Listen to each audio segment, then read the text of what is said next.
Welcome back to the channel. Today I want to talk about and examine um, antique baseballs. Right, the earlier the better.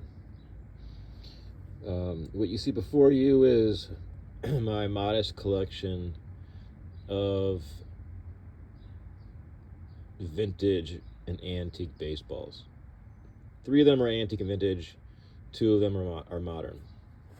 This is a modern uh, hardball, and this is a lemon peel ball, a reproduction that I made um, like a week ago. Because to buy a real lemon peel ball, which dates from like the 1840s through 50s, 60s, they're really expensive because they're rare, right? Like $200, $300, $400, $500 or more. So, and the rest, this is antique, and this is vintage. So we'll talk about all these. But there's all, baseballs are challenging to collect from an antique perspective, antique collecting perspective. And I mean baseballs, from the 19th century and the early 20th century up to like, I don't know, 1920, 1930.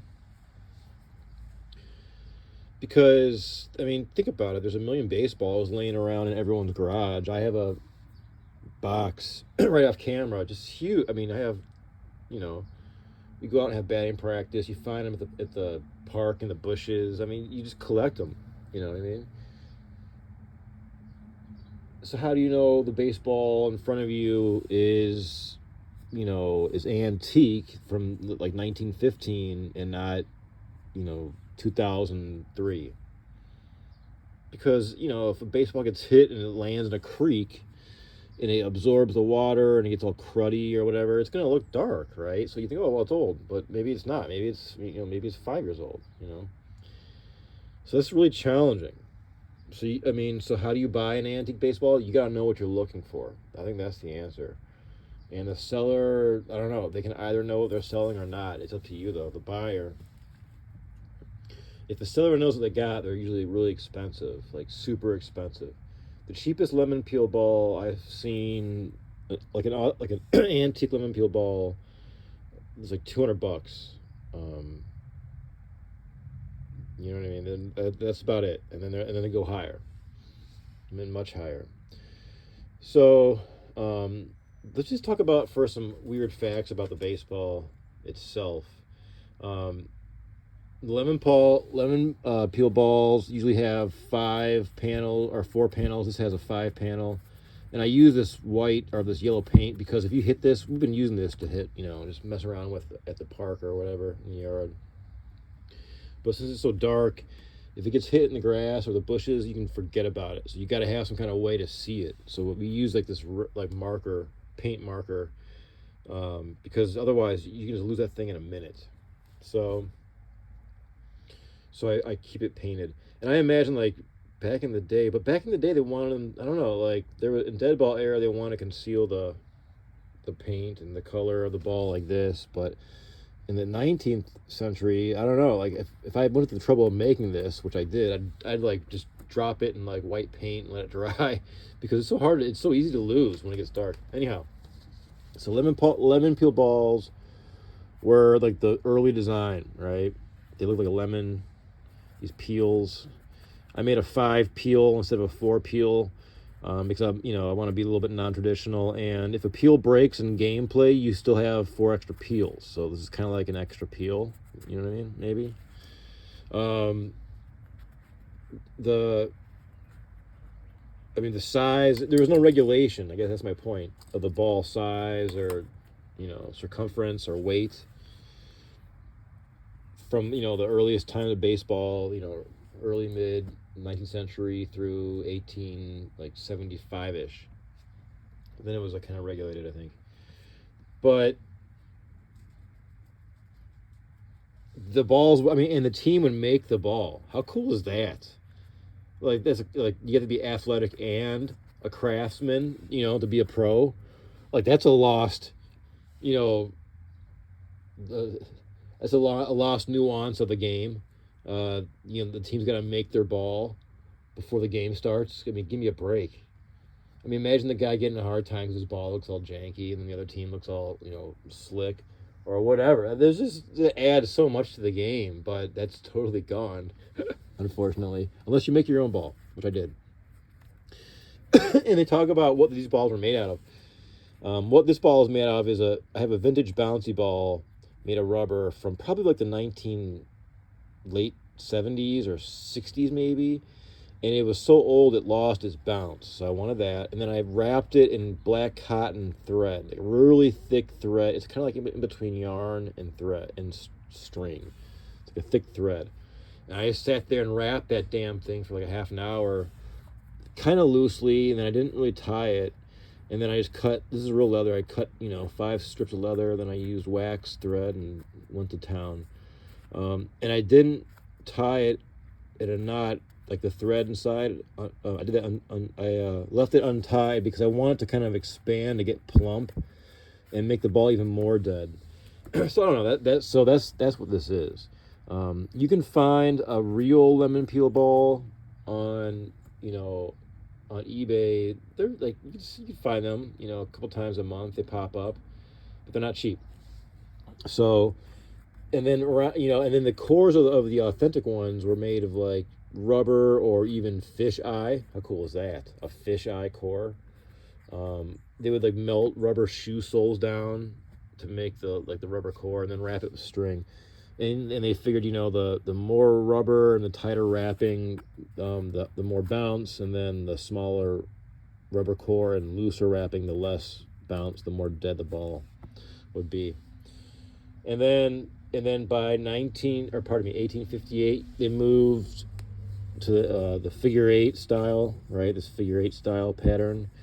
And there's like mystery about who, and there's like, it's unsolved who actually came up with that patent, or who didn't come up with the patent. Whoever came up with the design, they didn't patent it. But this company called Harwood and Sons out of Massachusetts was like the first company to mass produce this ball, the figure 8s.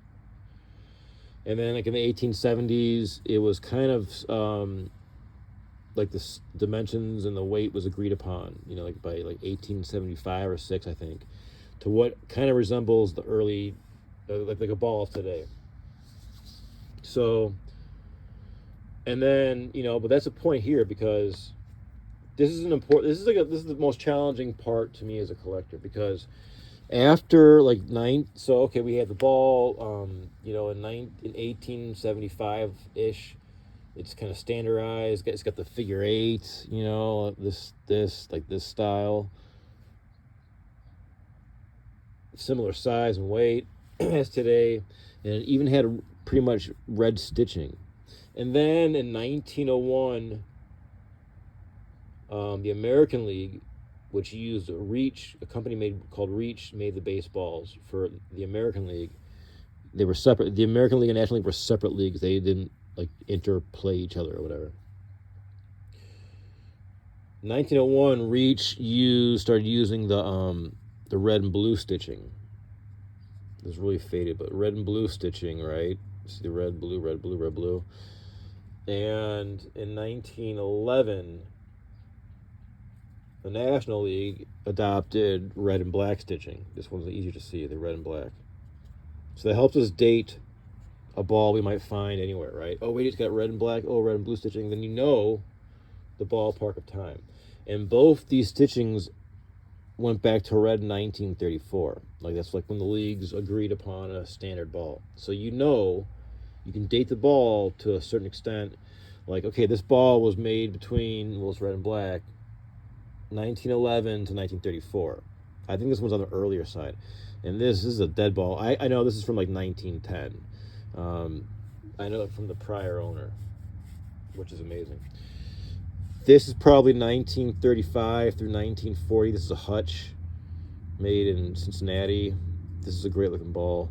This has got an odd stitching. It's like missing every other stitch. This is weird, but it looks cool. And this is a modern contemporary hard ball, just for comparison. So, what else? So another big change. I'm talking about like, collecting and the actual history of the baseball, I guess. I'm intertwining these two topics. the challenge of buying, like, oh, let's say you want like a baseball from 1890, all right, innocent, honest wish, right? I want a baseball from 1890. Um, but we have to remember, so okay, so before, those two dates of when the two American League and National Leagues adopted these black and red and blue and red stitching, balls had red. There were other colors, but they were using red stitching. So how you decipher a ball from, 1890 or let's say 1935, right? They're both horsehide. They're both going to be beat up. And if they're well worn, which they mostly are, they're not going to have a label, right? The label's going to be worn off like this one. They won't look like this. You know what I mean? So what I can say is this, and I don't own a baseball from like 1890. I don't own a baseball from the 19th century, but I've studied a ton of them in various collections and various dealers. I just go through them and look and look and look. It's kind of like eye training. And what I can say is this: it's going to be maybe like an odd size, could be a little smaller, a little bigger than a standard hardball. But what's going to happen is the red stitching is going to look like janky. It's going to look like off kilter and like all quaint and primitive. What other adjective can I throw in there? Just uneven, and it's going to look more handmade. This is a modern ball, probably made in the last 10 years, and you just see it's bam, it's clean. This is like probably 19, let's say 40, and this is an odd stitching, but you can see, and then this one, it might be the best example. This could be 1915, could be a little earlier. This is a National League ball, and again, this could be this earliest 1911. The latest is 1934. So this could be 1911. It does have a more, now let's compare stitching. This is where like the fine detailing of collecting antique baseballs comes into play. Modern, antique. This is 100 years old, right? This is 100 years older than this ball. I mean, now you see a huge difference. Like, oh, look, there's huge stitches. These are really small. These actually look a little bit more janky compared to this, now that you can compare it.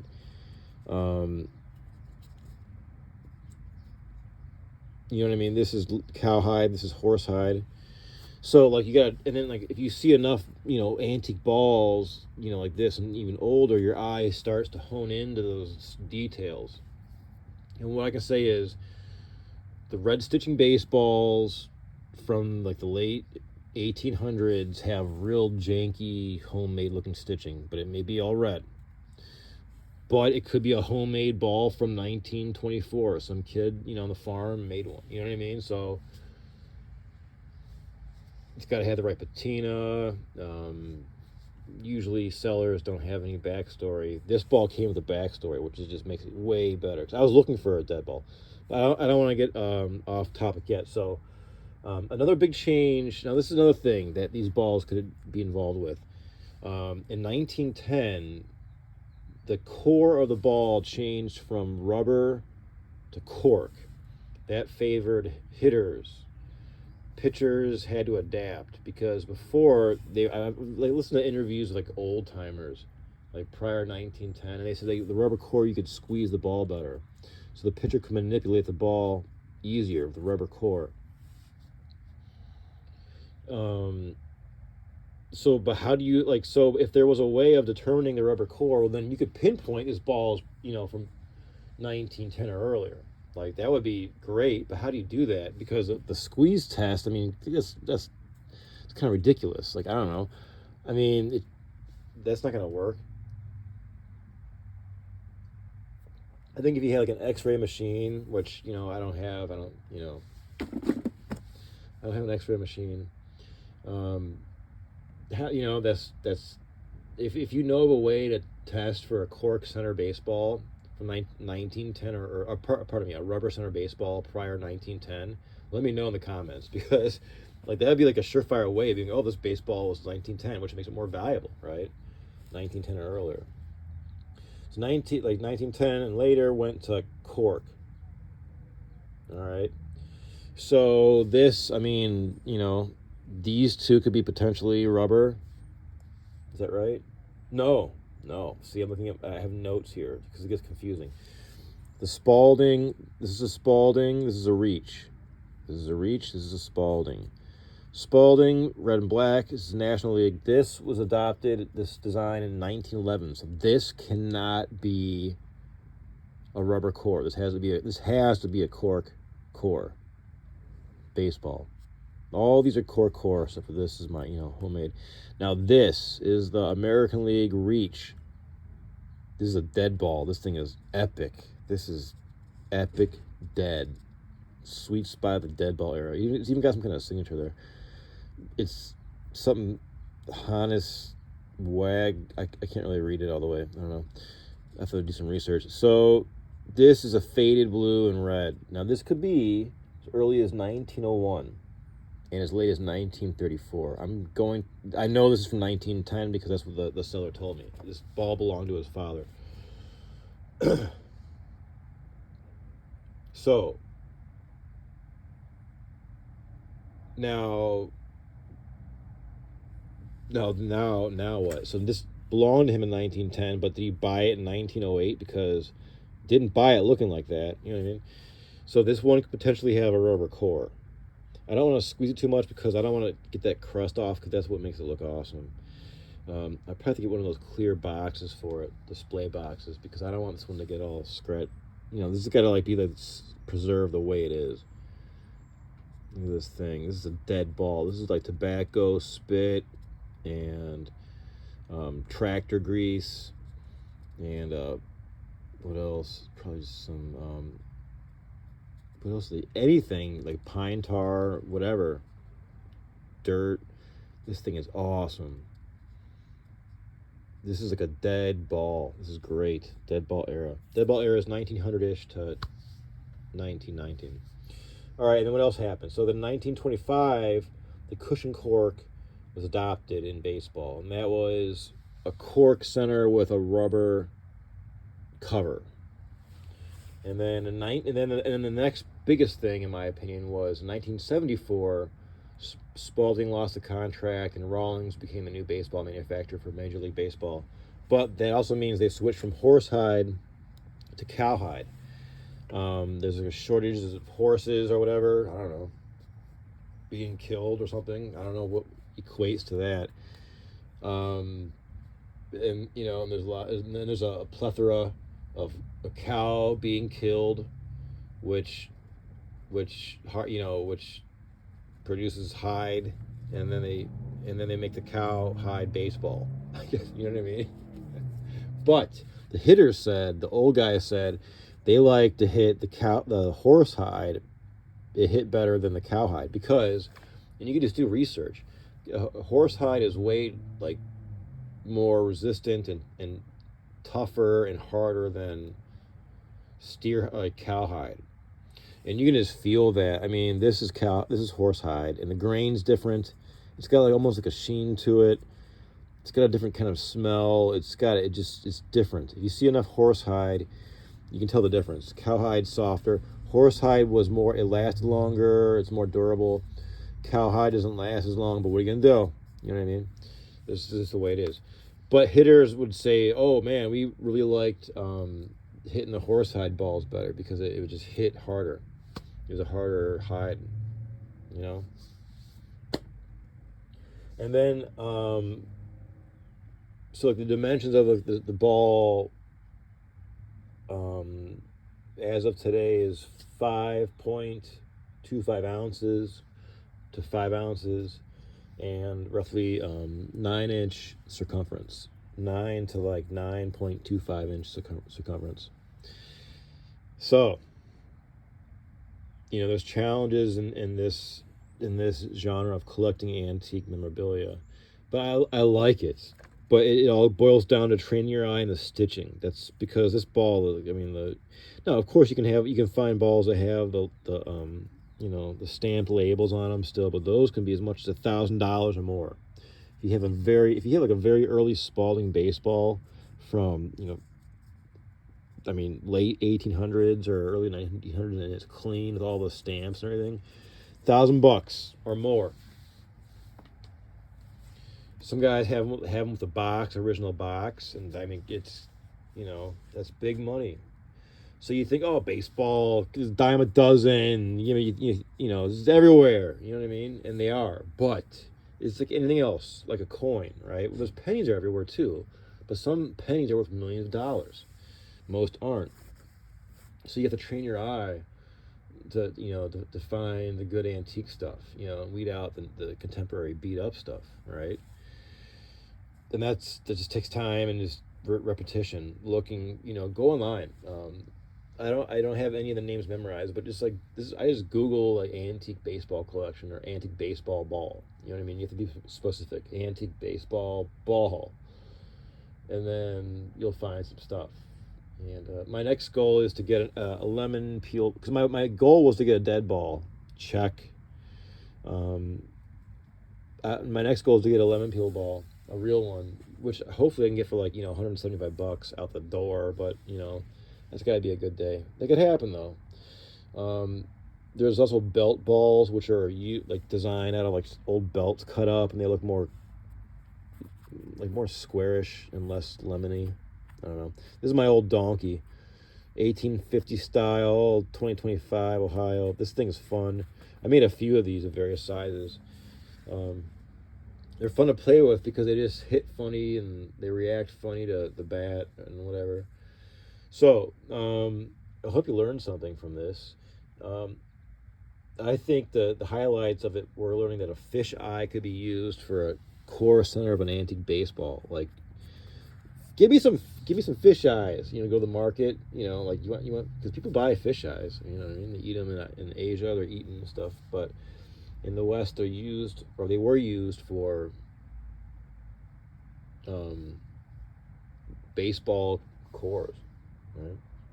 And then don't forget that in 1858, this style was invented, but I think the guy didn't or gal didn't patent it. Man, you know, he dropped the ball on that one, didn't? So this is 1858, and anything, you know, and this, so that helps you, define an era if you're looking for a certain, you know, time frame of baseball. And I hope you find it. I hope you enjoyed this, and as always, thanks for checking in.